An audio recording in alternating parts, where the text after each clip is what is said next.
A quick look at the West Indies squad for the 2-test match tour of Australia. All the usual suspects are here. So let us look at the omission and inclusion of some of the not-so-usual suspects, like debutant Tajarain Chandapal, the son of Shivnarain Chandapal, fully deserves his place. That Chandapal technique and temperament should add stability to this wobbling team. Rakeem Cornwall was considered for selection, but to be honest, I am not going to shed any tears or block any road for a 300-pound off-spinner who out a few regional batsmen. Yes. Brandon King is another notable omission.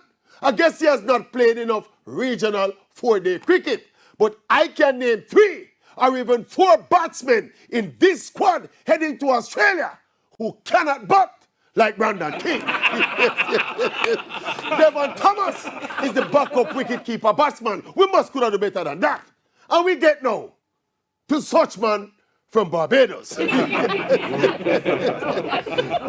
Reaper, yes, back in the team as a number 3 batsman. Yes, we don't need to say nothing more than that. God go with them down under. Yes, and I hope Reaper is our savior.